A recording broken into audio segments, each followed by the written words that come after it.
Lucas 11, de 1 a 13. De uma feita estava Jesus orando em certo lugar.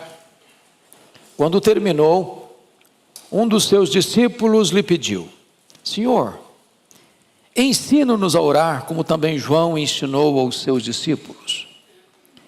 Então ele os ensinou: quando orardes, dizendo: Pai, santificado seja o teu nome, venha o teu reino. O pão nosso cotidiano dá-nos de dia em dia. Perdoa-nos os nossos pecados, pois também nós perdoamos a todos os que nos devem. E não nos deixes cair em tentação. Disse-lhe ainda Jesus: qual dentre vós, tendo um amigo, e este for procurá-lo à meia-noite, e lhe disser: amigo, empresta-me 3 pães, pois um meu amigo, chegando de viagem, procurou-me, e eu nada tenho que lhe oferecer. E o outro lhe responda lá de dentro, dizendo: não me importunes, a porta já está fechada, e os meus filhos comigo também já estão deitados, não posso levantar-me para te dar. Digo-vos que, se não se levantar para dar-lhes por ser seu amigo, todavia o fará, por causa da importunação, e lhe dará tudo de que tiver necessidade. Por isso vos digo: pedi e dar-se-vos-á. Buscai e achareis. Batei e abrir-se-vos-á. Pois todo o que pede recebe, o que busca encontra, e a quem bate abrir-se-lhe-á. Qual dentre vós é o pai que, se o filho lhe pedir pão, lhe dará uma pedra? Ou se pedir um peixe, lhe dará em lugar de peixe uma cobra? Ou se lhe pedir um ovo, lhe dará um escorpião? Ora, se vós que sois maus sabeis dar boas dádivas aos vossos filhos, quanto mais o Pai Celestial dará o Espírito Santo àqueles que lhe o pedirem? Eu gostaria então de brevemente hoje tratar com vocês sobre a importância suprema da oração. E ela não é supremamente importante agora, sempre foi. Sempre foi. Quando você vai para as Escrituras, você vai ver que os patriarcas foram homens de oração. Abraão foi um homem de oração. Isaac foi um homem de oração. Jacó foi um homem de oração. José foi um homem de oração.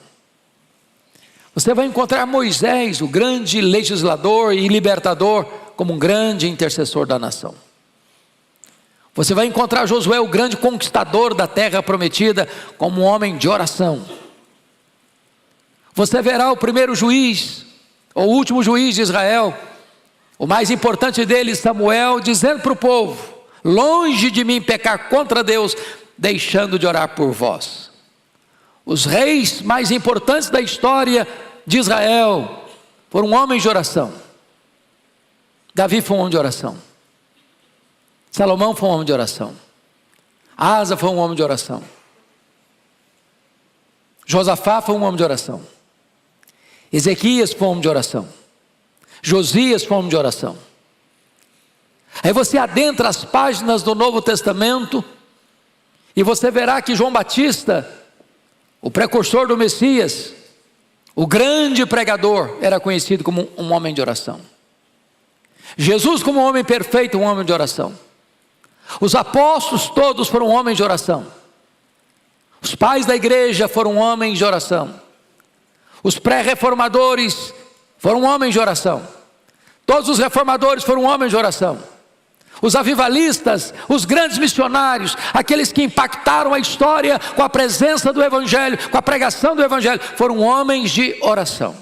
E hoje, eu gostaria que nós pousássemos os olhos e concentrasse nossa atenção no texto que trata de oração. E a primeira coisa a destacar é a primazia da oração. Então veja comigo no verso 1, algo interessante. Todos nós conhecemos João Batista como profeta e pregador. Essa é a grande marca dele. Mas é curioso que, muito embora os evangelhos não relatem nenhuma oração dele, aqui quando Jesus está orando, aproxima-se dele um discípulo, e a Bíblia não diz que discípulo foi este. E esse discípulo faz uma pergunta para Jesus, um pedido para Jesus. E o pedido é bem específico: Senhor, ensina-nos a orar. E ele linka isso, como também João ensinou os seus discípulos. Então João, o grande pregador, o grande profeta, o maior homem dentre os nascidos de mulher no conceito de Jesus, não só era um homem de oração, como ele também ensinou aos seus discípulos a orarem. E foi o exemplo de João, e muito provavelmente este era um discípulo de João no passado, que fez o pedido. Agora se aproxima de Jesus e não pede: Senhor, ensina-nos a pregar. Senhor, ensina-nos a falar bonito para atrair as multidões. Senhor, ensina-nos a fazer milagres. Não, o pedido foi este: Senhor, ensina-nos a orar. E por que eles fizeram esse pedido? Não só porque João ensinou os seus discípulos, mas porque Jesus, como homem perfeito, eles viram Jesus comprometido com oração. E o evangelista Lucas, que retrata a humanidade perfeita de Jesus, é o evangelista que mais destaca a vida de oração de Jesus.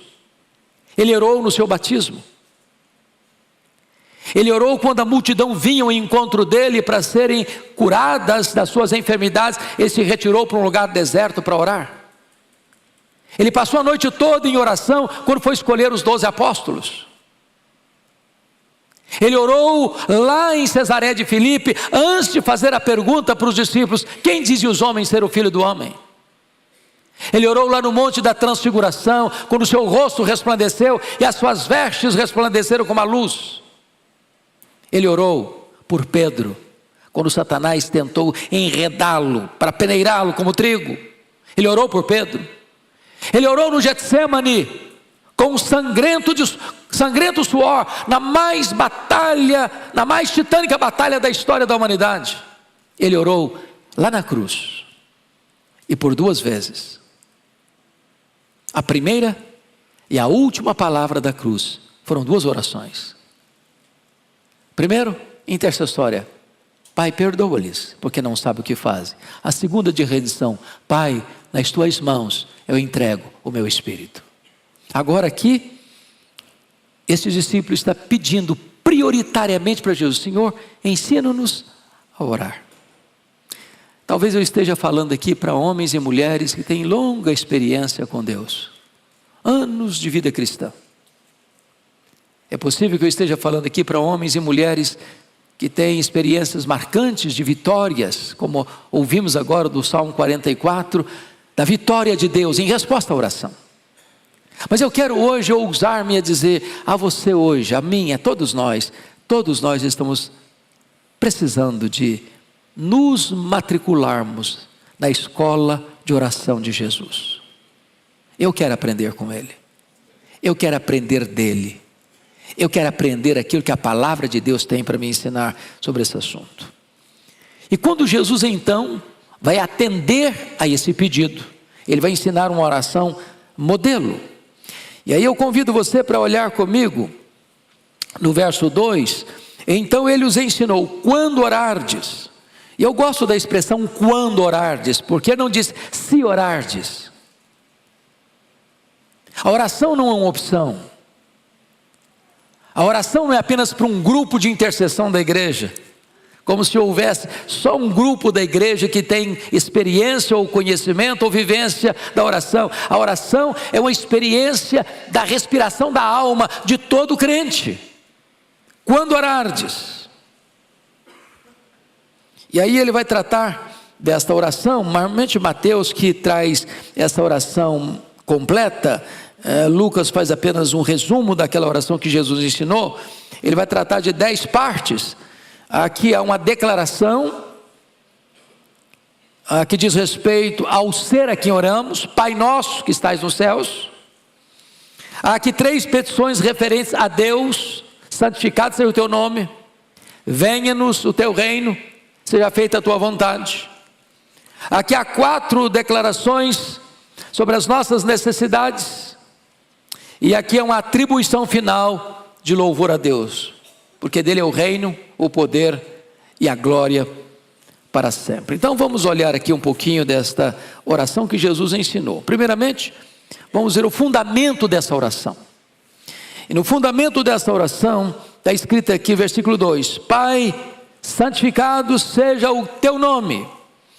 E eu gosto dessa expressão, porque a primeira coisa que a oração vai ensinar para nós, e é tão importante isso, é que as nossas orações, via de regra, são muito focadas em nós e não em Deus. Nós pedimos muito para nós, nós já chegamos fazendo pedido: Deus, me dá isso, me dá aquilo outro, abençoa a minha vida, abençoa a minha casa, abençoa a minha família, abençoa meu emprego, abençoa a minha empresa, abençoa os meus irmãos, abençoa os meus filhos, abençoa o meu cônjuge, abençoa, e eu estou pedindo para mim, porque eu penso que eu sou o centro do universo, e eu nem você somos o centro do universo, Deus é. Então a oração começa não com você, começa com Deus. Começa não com as suas necessidades, começa com os interesses de Deus. A oração não começa com aquilo que vem da terra, mas aquele que são os interesses do céu. E a primeira coisa, devemos nos dirigir a Deus como Pai. Quando você diz Pai, o que implica isso? Primeiro, que esse Deus não está distante de você. Segundo, que esse Deus ama você. Terceiro, que esse Deus conhece você. Quarto, que esse Deus protege você. Ele é Pai. Você não está dirigindo a sua oração a um ser distante, inalcançável, que está lá longe, sem se importar com você. Ele é seu Pai. Agora nota, em segundo lugar, Ele é Pai nosso. E quando diz Pai nosso, significa que você pertence a uma família, que você não é o único nessa família, que você tem outros irmãos, que você pertence a uma família numerosa, que nós somos irmãos uns dos outros, e somos filhos do mesmo Pai. Isso acaba com o exclusivismo. Terceiro, Pai nosso que estais nos céus. Isso implica que, embora Ele é Pai, Ele é íntimo, mas Ele é maior, Ele é transcendente. Ele não é como você, não é limitado como você, não tem as mesmas paixões que você tem.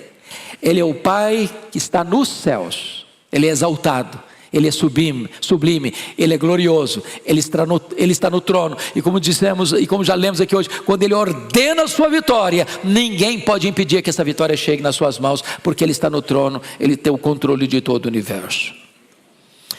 Depois disso, nós vamos olhar aqui o conteúdo desta oração. E esta oração foca as primeiras petições, então, em relação a Deus e não a nós. E a primeira coisa, vejam vocês, que ele faz o pedido: santificado seja o teu nome. Então a primeira coisa é o nome de Deus. E aqui, eu não sei quanto a você, mas eu já tive dúvidas lá no passado. Falei: meu Deus, se Deus é santo, santo, santo, como é que eu posso pedir para o nome de Deus ser santificado? Eu posso santificar a Deus mais do que Ele é santo? Não posso. Deus depende da minha oração para ser santo, plenamente santo? Não. Deus não pode ser mais santo nem menos santo. Ele é plenamente santo, absolutamente santo.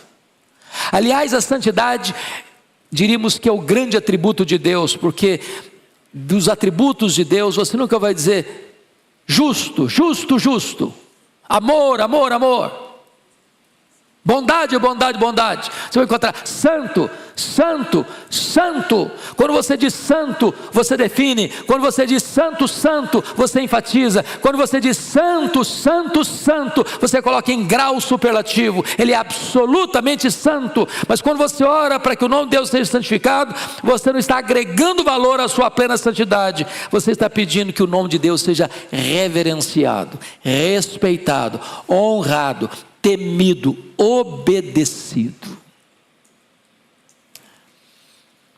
Por exemplo, todos vocês assistiram a abertura das Olimpíadas, e você viu a profanação que fizeram com a ceia. Nós deveríamos orar para que Deus produza temor nos corações, para que eles não blasfemem do nome de Deus. Isso tem a ver com essa oração. Agora em Gravataí, Rio Grande do Sul, está para se consagrar um altar a Lúcifer. As leis municipais impediram que a inauguração acontecesse quando eles queriam, mas nós deveríamos orar para que as pessoas temessem ao único Deus vivo e verdadeiro e não blasfemassem no nome de Deus.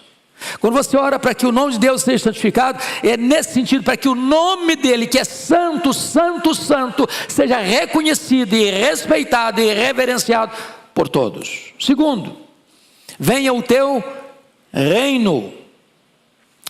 E é importante entender o que é isso, porque algumas pessoas, dentro do arcabouço teológico delas, elas imaginam que esta oração ela é postergada para depois da volta de Jesus, como se esse reino aqui só virá com o que eles entendem de milênio na terra. Não, essa oração não é para o futuro, essa oração é para agora, é para hoje. E o que significa venha o teu reino? Significa o reino de Deus é o governo de Cristo no coração das pessoas. Quando uma pessoa é convertida a Cristo, o reino de Deus chegou até ela. Ela passa a estar dentro da jurisdição do rei. Ela foi transportada do império das trevas para o reino da luz. E o reino da luz é o reino de Cristo, onde o Senhor Jesus governa uma pessoa. Aí chegou o reino. Então não é possível eu fazer esta oração, venha o teu reino, e nunca abrir a minha boca para testemunhar do Evangelho de Cristo. Porque o reino vem quando? O reino vem quando alguém se submete ao rei. E quando é que alguém se submete ao rei? É quando ele é convertido ao Senhor, quando ele arrepende dos seus pecados e reconhece Jesus Cristo como seu Salvador. É isso que nós estamos pedindo. É tarefa da igreja, portanto, dar visibilidade ao reino invisível, o governo de Cristo nos corações. Mas seja feita o quê? A tua vontade, assim na terra como nos céus, diz o texto de Mateus 6. E aqui, irmãos, essa oração está na contramão de algumas teologias bem prevalecentes hoje, porque vocês conhecem infelizmente uma influência de uma teologia equivocada que medrou no mercado religioso, da chamada confissão positiva, ou das pessoas chegarem para Deus e determinarem as coisas. Eu determino, eu rejeito, eu proíbo, eu decreto. É como se vida cristã fosse que a sua vontade prevalecesse no céu e não que a vontade do céu prevalecesse na terra. Mas a oração não é que a minha vontade domine o céu. A oração é que a vontade de Deus domine a terra. Oração é quando você se curva diante de Deus, para que a vontade de Deus, que ela é perfeita, lá no céu não há conflito, não há tensão, não há desobediência, não há rebelião. Os anjos de Deus são preservados de tal maneira que não há queda no mundo angelical mais, como não há recuperação no mundo das trevas mais. Tem muita gente tola dizendo, não, quem sabe Satanás se converte. Não, ele não vai se converter nunca. Nem os demônios. Isso é irremediável, isso é irreversível. Como não haverá mais queda no mundo angelical? Então lá no céu a vontade de Deus é plenamente aceita, é perfeita, é completa, é cabal.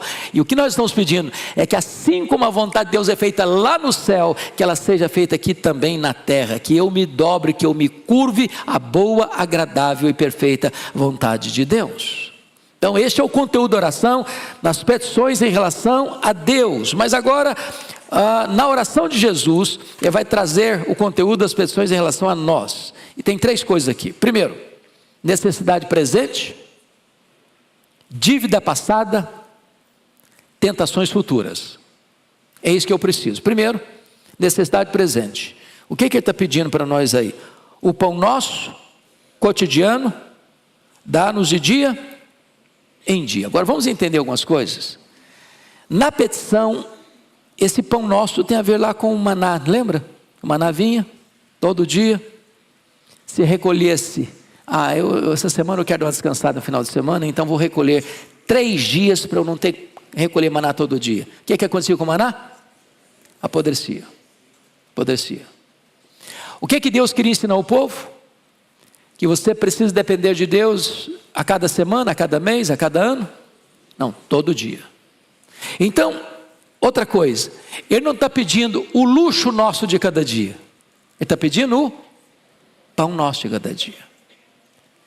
Outra coisa, não é um pedido egoísta, o pão meu, é o pão nosso. Implica aqui que eu tenho que ser o quê? Generoso. Terceiro, não é o pão para eu acumular avarentamente, é o pão nosso para eu distribuir generosamente. Então, o que o texto está querendo dizer é que Deus é o Deus que supre as nossas necessidades diárias e não a nossa ganância insaciável. Esse é o primeiro ponto. Por pão nosso de cada dia, é claro que está embutido aqui todas as nossas necessidades físicas e materiais. Quer dizer que Deus se importa em sustentar você, em prover para você o que você precisa. Segundo lugar, a dívida passada. Porque ele diz assim, perdoa-nos os nossos pecados. Lá em Mateus diz, perdoa-nos as nossas dívidas, assim como nós temos perdoados aos nossos devedores. E aqui está falando que pecado é dívida e dívida é pecado. A pergunta que eu faço a você é, se é perdoa-nos, não é perdoa as dívidas não, perdoa-nos as dívidas. Não é perdoa os pecados, perdoa-nos os pecados. Deus não está perdoando o pecado, Deus está perdoando você. Você já percebeu quando a gente vai ler o texto, a gente corta esse pedacinho? Perdoa os pecados, não é perdoa os pecados, perdoa-nos os pecados, perdoa-nos as dívidas. A pergunta que eu faço a você é essa: qual é o tamanho dessa dívida que você e eu temos com Deus? Como nós poderíamos pagar essa dívida? Que dinheiro seria o suficiente para pagar essa dívida? Ou qual a montanha de sacrifícios que eu poderia fazer para quitar essa dívida? Quanto de oferta eu teria que dar para Deus para que essa dívida fosse quitada? E a resposta das Escrituras de Gênesis e Apocalipse é que eu não tenho como pagar essa dívida. Ela é impagável.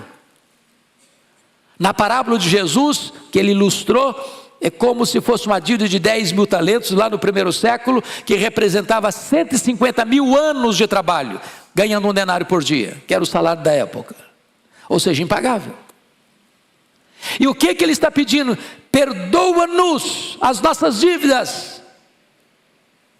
De que maneira? Assim como nós perdoamos aos nossos devedores. Então Jesus condiciona o perdão da imensa e impagável dívida ao perdão que você precisa oferecer ao seu irmão. Não há perdão vertical sem haver a horizontalidade do perdão. Então deixa eu dizer uma coisa para você aqui. Você está magoado com alguém? Está brigado com alguém? Está de cara virada para alguém? Tem tempo que você não conversa com fulano, com Beltrano, com ciclano? Você daqui é tipo de gente que fala: pastor, eu sou porque eu não conheço a minha história. Se eu contar a minha história, o senhor vai me dar razão. Não dá para engolir o fulano. Não dá, não dá. Pois a Bíblia diz: você deve perdoar, assim como Deus em Cristo perdoou você. E se você não perdoar, não tem perdão para você. Jesus está ensinando o quê? A orar. Mas agora, além dessas dívidas passadas, agora tem as tentações futuras. E ele aqui coloca assim: não nos deixes cair em tentação. Mateus prossegue um pouquinho: mas livra-nos do mal, ou do maligno. Então, É muito importante entender, irmãos, que nós temos tentações, e não é pecado ser tentado. Jesus foi tentado. Deus teve um filho, seu único filho, unigênito, que não teve pecado, mas Deus não tem nenhum filho que não seja tentado. Não é pecado ser tentado. Deus não tenta ninguém, Deus prova. Satanás tenta. Qual a diferença entre ser provado e ser tentado? Quando Deus prova você para você para extrair o melhor de você. Quando Satanás tenta você, ele tenta você para tirar o pior de você. Quando Deus prova você para aprovar você. Quando Satanás tenta você para reprovar você. Quando Deus prova você para fortalecer você. Quando Satanás tenta você, ele tenta para derrubar você. Quando lá em Mateus 6, o Senhor diz, livra-nos do mal, a palavra lá é maligno, livra-nos do maligno. Das ciladas dele, das artimanhas dele, dos estratagemas dele, das setas inflamadas dele, dos ardis dele. Então nós precisamos não só de sustento, nós precisamos não apenas de perdão, nós precisamos também de livramento dos laços do inimigo, do laço do passarinheiro, das ciladas que são armadas no nosso caminho. Precisamos pedir todo de Deus, me livre disso, me livre disso, me livre disso, Senhor. Pode ser uma tentação carnal, pode ser um problema financeiro, pode ser um problema de vaidade, pode ser um problema de ordem relacional, pode ser um problema de ordem sentimental. O Senhor está dizendo o seguinte, ensinando, olha, peça a Deus para livrar você desses ardis, dessas ciladas, dessas arapucas de Satanás. Pois bem, esse texto agora vai mostrar uma terceira parte, que é a perseverança na oração, nos versos 5 a 8. E aí o Senhor Jesus conta uma parábola. Aliás, Lucas é o evangelho das parábolas. E essa parábola só é relatada aqui em Lucas. E ele conta a história de um amigo que recebe um amigo que vai à casa de um outro amigo. E ele diz que chegou à casa dele meia-noite. Às vezes a gente estranha, mas a nossa cultura não aceita muito esse negócio de um amigo fazer a visita para o outro chegar meia-noite. Não é a nossa cultura, não é verdade? Lá no Oriente era muito comum, porque as viagens eram feitas à noite. Por que à noite? Porque durante o dia o deserto é causticante, então as pessoas viajavam à noite. Então era muito comum a pessoa chegar na casa do amigo dele meia-noite. E aí chega esse amigo, você sabe que a cultura oriental, aquilo que é mais sagrado para uma cultura, para uma família oriental, é quando chega um amigo, ele tem que receber bem. E receber bem é comida na mesa. E esse camarada chegou na casa do amigo dele, que era amigo, meia-noite. E ele não tinha nada, o cara chegou com fome, viajou a noite toda quase. E ele não tinha pão para botar na mesa. E ele vai para a casa do amigo, meia-noite, bate a porta. O cara acorda, fala, e aí, quem está falando? Opa, é o fulano, eu vim aqui para você me emprestar 3 pães. Ah, pai, não me incomoda. Eu já estou deitado, meus filhos também estão deitados, não dá para levantar agora não. E Jesus termina assim, ainda que ele não se levante, pelo fato de ser amigo, ele vai se levantar e vai dar o que o cara está pedindo, por causa da importunação. O que Jesus está querendo ensinar não é por semelhança, é por contraste. É por contraste. Porque o nosso Deus, que é o nosso Pai, não tem meia-noite para Ele. Ele não está deitado. Ele não está descansando, porque está exausto do dia. Ele nunca está indisponível. Em qualquer hora, em qualquer lugar, em qualquer tempo que você o procurar, Ele vai atender você. Ele é bom, Ele é seu Pai, Ele te ama e Ele quer o melhor para você. O que Jesus está falando é por contraste. Se esse amigo importunado, impaciente, revoltado de levantar da cama meia-noite para dar o que o cara está pedindo, quanto mais Deus, com tanto prazer, com tanta alegria, com tanta disposição, vai atender a sua necessidade, ao seu clamor.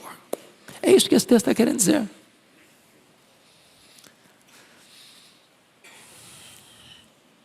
Pois bem, deixa eu encerrar, tratando agora da promessa da oração, versículos 9 a 13.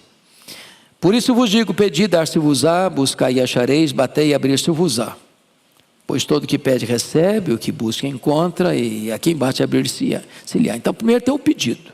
Eu só chamo a sua atenção para o verbo pedir, buscai e batei.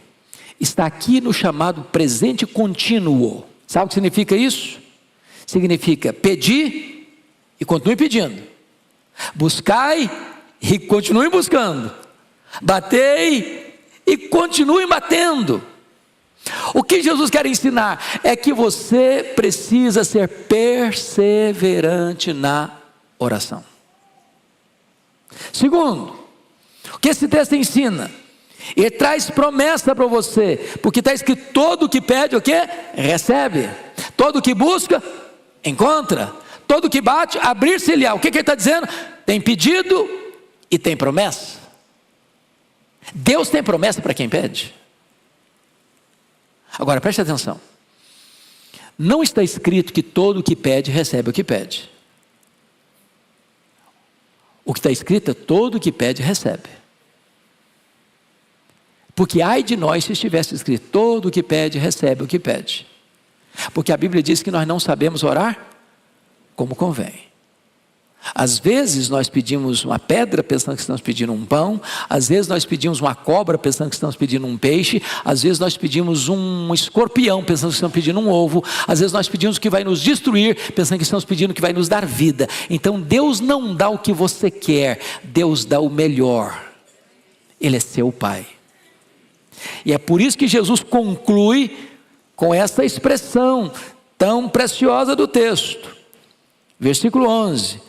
Qual dentre vós é o pai, que se o filho lhe pedir pão, lhe dará uma pedra, ou se pedir um peixe, lhe dará em lugar do peixe uma cobra, se pedir um ovo, lhe dará um escorpião?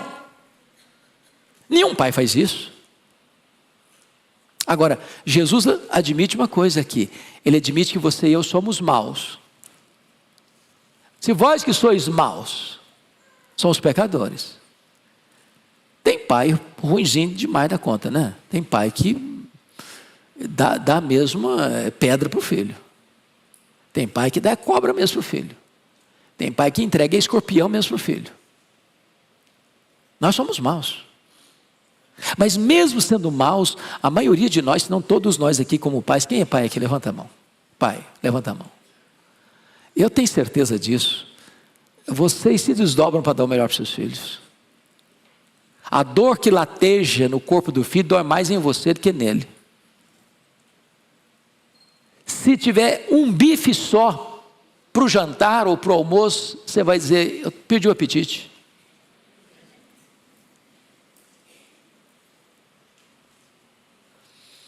O meu pai foi um desbravador na região que ele viveu, lá no Espírito Santo, e ele precisava andar a pé 42 quilômetros para comprar querosene, que não tinha luz elétrica, e comprar açúcar, porque logo que eu chegou não tinha plantação de cana ainda, estava desbravando. E ele não tomava o café com açúcar, porque era o costume da época. Hoje é chique tomar café sem açúcar, naquela época não. Naquela época o cara era pobre mesmo, não tinha dinheiro. E ele tomava café sem açúcar, porque o que tinha ele dava para os filhos. Então, nós, sendo maus, sabemos dar boas dádivas aos nossos filhos. E aí, por contraste agora, Jesus diz assim: quanto mais o vosso Pai Celeste vos dará o Espírito Santo a quem lhe pedirem. Note que Mateus diz as coisas boas, mas Lucas fala o Espírito Santo. Por quê? Porque o Espírito Santo é a maior e a melhor dádiva de Deus a você e a mim. Ele nos é dado em resposta à oração. Isso me deu uma pulsada na alma hoje, viu, Arivão? Falei, meu Deus, nós já temos o Espírito Santo. Nós já somos habitados pelo Espírito Santo. Nós já fomos batizados no corpo de Cristo pelo Espírito Santo. Nós já fomos selados pelo Espírito Santo. Nós já temos o Espírito Santo em nós como o penhor da nossa redenção. O Espírito Santo já veio e para morar em nós, o nosso corpo já é o templo do Espírito Santo. O Espírito Santo está nos santificando, o Espírito Santo nos deu dons espirituais, o Espírito Santo produz em nós fruto, mas eu posso ter mais do Espírito Santo. E eu vou ter mais do Espírito Santo, ou o Espírito Santo vai ter mais de mim se eu pedir. Se eu pedir. Tem dádiva melhor que o Espírito Santo? Tem coisa melhor do que o Espírito Santo vindo sobre nós, tomando conta da nossa vida, nos enchendo, nos transbordando? Eu não sei dar as melhores dádivas, mas o Pai Celeste dá as melhores dádivas. A melhor dádiva que o Pai Celeste tem é o Espírito Santo. Porque com o Espírito Santo você tem todos os desenvolvimentos de todas as bênçãos espirituais. Que Deus nos abençoe, irmãos, para que nós tenhamos uma vida plena de oração, que agrade ao Senhor. Vamos ficar em pé? O pastor Arival vai orar por nós neste momento. E vamos depois cantar um cântico espiritual.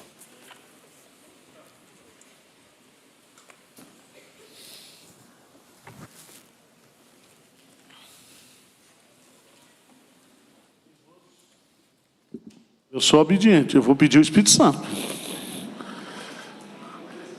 Eu preciso. Eu não sei se é batismo de fogo, segunda bênção, revestimento de poder, plenitude do Espírito Santo, mas é o Espírito Santo. Senhor Deus, abra os céus agora e derrama sobre nós mais do teu Santo Espírito, Senhor. Sabemos que Ele já está em nós, mas que Ele nos domine, que Ele nos encha, que Ele nos revista de poder, que Ele produza em nós o caráter de Cristo, o fruto do Espírito Santo, o amor verdadeiro. Pai, muito obrigado por essa palavra, e que os nossos corações saiam daqui nesta noite persuadidos, motivados a buscar o Senhor, a orar, Senhor. Derrama sobre nós espírito de graça e de súplicas, para que nós possamos olhar para Jesus e nos quebrantar, e nos santificar, e nos purificar de toda maldade, Senhor. Muito obrigado pela Tua palavra nessa noite. Muito obrigado por esse meio de graça tão poderoso, de podermos entrar na sala do trono e conversar com o nosso Pai. Ajuda-nos, ó Espírito Santo, a orar. Ajuda-nos, conduza-nos, guia-nos, segundo a vontade do Pai. É a nossa oração em nome de Jesus. Amém, Senhor.